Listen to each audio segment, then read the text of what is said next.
জীবনে মাথার থেকে পা পর্যন্ত ইসলাম আছে? আচ্ছা, পারিবারিক জীবনে দেখেন না কত কষ্টের কথা। আমি কিন্তু ব্যক্তি জীবনে বিরাট পরেজগার, কিন্তু পারিবারিক জীবনে জিরো। পয়লা বৈশাখ, 31st নাইট, 14ই ফেব্রুয়ারি বিজয় দিবস আসলেই বোঝা যায় আমি কত পরেজগার। লাল নীল শাড়ি পরায় বউকে মেয়েকে সুন্দর করে পেট পিঠ বাইর করে আমি মেলায় মেলায় ঘুরি। আমার কথায় আঘাত নিয়েন না। কোরআন বলছে ওয়াকুল্লিল মুমিনাতি ইয়াগদুদনা মিন আবসারিহিন্না ওয়া ইয়াহফাজনা ফুরুজাহুন্না ওয়া লা ইবদিনা যিনাতাহুন্না।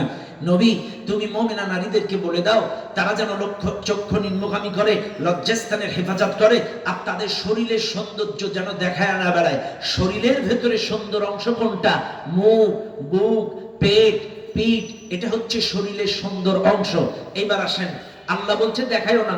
এইবার আপনারা যদি বলেন হুজুর যদি দেখায় কি হবে? রাসূল কি বলতেছে? রাসূল বলতেছে যে বাবা, যে স্বামী, যে ভাই 31st নাইট, 14ই ফেব্রুয়ারি কোচিং বলেন, শিক্ষা প্রাইভেটে বলেন, মেয়েকে বউকে বোনকে যখন পেট পিঠ সুন্দর মেকআপ করে সুন্দর অংশগুলো দেখায় নিয়ে যাবে, লাআনাল্লাহুন নাযিরা ওয়াল মানজুরা ইলাইহি, যারা দেখায় আর যারা দেখে এদের উভয়ের উপরেই আল্লাহর লানত। যারা দেখায় আর যারা দেখে। আপনি বাবা আপনার মেয়েটাকে সুন্দর করে মেকআপ বক্স দিয়ে সাজায়া নিয়ে গেলেন, আপনি স্বামী আপনার মেয়েকে লাল নীল শাড়ি পরায়, আপনার স্ত্রীকে লাল নীল শাড়ি পরাইয়া পয়লা বৈশাখে পেট আর পিঠ আর মুখ বাইর করে নিয়ে গেলেন, গোটা খুলনার চ্যাংড়া যুবকগুলো দেখে গেল। আর রাসূল কথাই বলছে লাআনাল্লাহুন নাযিরা ওয়াল মানজুরা ইলাইহি, যারা দেখায় আর যারা দেখে উভয়ের উপরেই অভিশাপ, লানত। দুনিয়ার মানুষ কথায় কথা বেড়ে যায়। চাই ব্যক্তি জীবনে ইসলাম, পারিবারিক জীবনে ইসলাম, রাজনীতিতে ইসলাম। এবার বলেন হুজুর রাজনীতিতে ইসলাম আছে না নাই? হ্যাঁ হ্যাঁ, এখন কথাগুলো বলতেও কষ্ট লাগে। এদেশের অনেকেই বলে হুজুর রাজনীতি এক জিনিস, ইসলাম আর এক জিনিস। হ্যাঁ না, আলাদা জিনিস। কেন? আমাদেরকে বলে আমরা নাকি ধর্মের অপব্যাখ্যা করি। ধর্মের অপব্যাখ্যা তো আমার কথা হলো, ধর্মের অপব্যাখ্যা যদি আমি করি, ডাক্তার ডাক্তারের ভুল ধরবে, ইঞ্জিনিয়ার ইঞ্জিনিয়ারের ভুল ধরবে, অ্যাডভোকেট অ্যাডভোকেটের ভুল ধরবে। আমি যদি ধর্মের অপব্যাখ্যা করি আমার তো এগুলা হুজুর ধরবে, কিন্তু তোরা বুঝলি কি করে?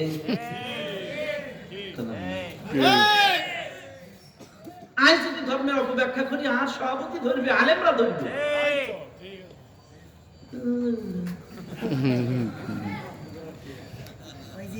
ডাক্তার ডাক্তারের ভুল ধরবে, ইঞ্জিনিয়ার ইঞ্জিনিয়ারের ভুল ধরবে। তো তুমি তো আলেম না, মাদ্রাসায় পড়ো না, তাফসীর জানো না, মুফাসসির না,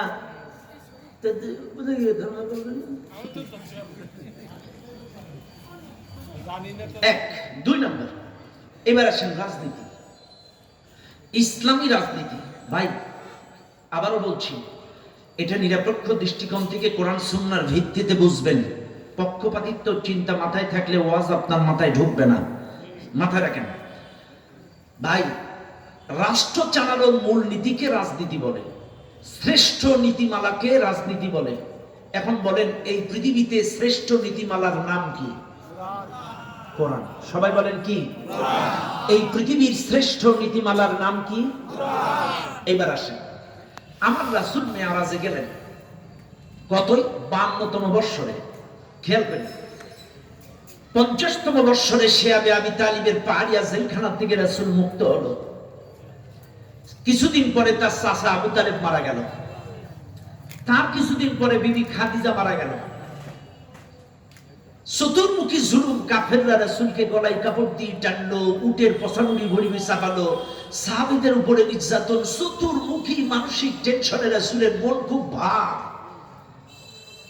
52তম বৎসর চলতেছে, আর 1 বৎসর পর রাসূলকে হিজরতের অর্ডার দেবেন। আর রাসূলকে মক্কা থেকে মদিনায় নিয়ে আল্লাহ তাআলা মদিনার প্রেসিডেন্ট বানাবেন। কিন্তু নবী তো প্রেসিডেন্ট, রাষ্ট্র চালানোর দক্ষতা যোগ্যতা কোনো অভিজ্ঞতা নাই। ছেলে মৌলবী মানুষ, এটা অভিজ্ঞতা, একটা রাষ্ট্র চালানোর এটা কিছু দরকার আছে না? সেটা তো আল্লাহ তাআলা চতুর্মুখী মানসিক টেনশন, আবার ওদিকে যে প্রেসিডেন্ট হবে সবকিছু মিলাইয়া আল্লাহ 52তমতে তাকে মেরাজে নিলেন। মেরাজে নিয়ে আল্লাহ তাআলা তার রাসূলকে রাষ্ট্র চালানোর মূল নীতি 14 দফা কর্মসূচি সূরা বানী ইসরাইল উপহার দিলেন। সুবহানাল্লাহ, এটা জোরে কর না সুবহানাল্লাহ। সুবহানাল্লাহ। মেরাজে নিয়ে আল্লাহ পাক তার রাসূলকে রাষ্ট্র চালানোর মূল নীতি শিক্ষা দিলেন। আমার রাসূল মেরাজ থেকে আসলেন, 1 বছর পরে হিজরত করে মদিনায় গেলেন, অহুদ বদর খন্দক লড়াই করে সিয়ারে বসলেন। এই সিয়ারে বসলো কোন লোকটা? সবচেয়ে মক্কা মদিনার সেরা লোকটা। রাসূলকে যেখানে তারা পাগলা বললো, জাদুকর বললো, গণক ঠাকুর বললো, কিন্তু কখনো মিথ্যাবাদী বলতে পারে নাই। রাসূলকে কখনো অসৎ বা দুশ্চরিত্রবান বলতে পারে নাই। চাইলে মদিনা মক্কার সবচেয়ে সেরা মানুষ, ভালো মানুষ, সৎ মানুষ, ভালো মানুষ, নীতিবান মানুষ লোকটা বসলো সিয়ারে, সাথে চালালো কোরআনের আইন। তার মানে সৎ লোকের শাসন, আল্লাহর আইন, এই দুটো যখন অ্যাডজাস্ট হলো তখনই মদিনা হয়ে গেল সোনার মদিনা। ব্যাস। চাইলে আল্লাহর রাসূল প্রেসিডেন্ট হওয়ার পরে কয় বছর দেশ চালালো? কথা বলেন। কয় বছর দেশ চালালো? 10 বছর। আল্লাহর রাসূল মদিনায় রাষ্ট্র ক্ষমতা পাওয়ার পরে 10 বছর কোরআন দিয়ে রাষ্ট্র চালালো। এইবার আপনারা আমার সাথে জবাব দেন, আপনি আমি শেখ মুজিবুর রহমানকে রাজনীতিবিদ মানি কেন? শেখ মুজিব 1971-এর পর থেকে 75 পর্যন্ত রাষ্ট্র চালাইছে। শহীদ প্রেসিডেন্ট জিয়াউর রহমানকে আমরা রাজনীতিবিদ মানি কেন? তিনিও রাষ্ট্র চালিয়েছেন। আমরা ম্যাডাম খালেদা জিয়াকে রাজনীতিবিদ মানি, তিনিও রাষ্ট্র চালিয়েছেন। আমরা ম্যাডাম হাসিনাকে রাজনীতিবিদ মানি, তিনিও রাষ্ট্র চালাইছেন। ইরশাদ চাচাকে রাজনীতিবিদ মানি, তিনিও রাষ্ট্র চালাইছেন। চাইলে আমার কথা হলো, রাষ্ট্র চালানোর কারণেই যদি তারা রাজনীতিবিদ হয়, আপনাদের আদর্শ হয়, চাইলে আমার নবী তো 10 বছর কোরআন দিয়ে রাষ্ট্র চালালো, নবী কেন রাজনীতিবিদ হবে না?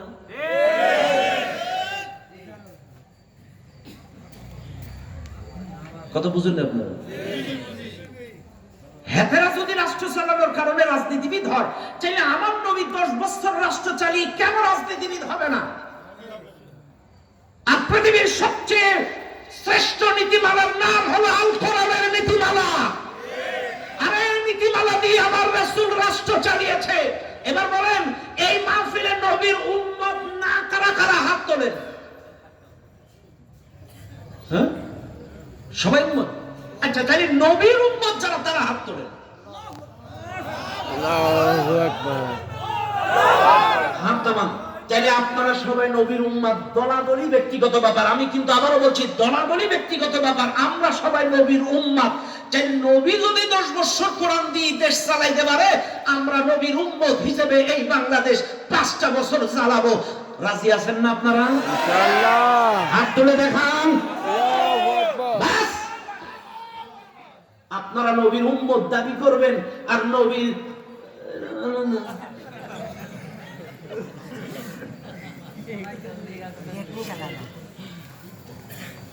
আমার কথা হলো, নবীরে যদি অনুসরণ করেন সব করতে হবে, শুধু দাড়ি টুপি অনুসরণ করলে চলবে না। সুরতে সিরাতে, কথাটা না, সুরতে সিরাতে রাসূলের ইত্তেবা করতে হবে।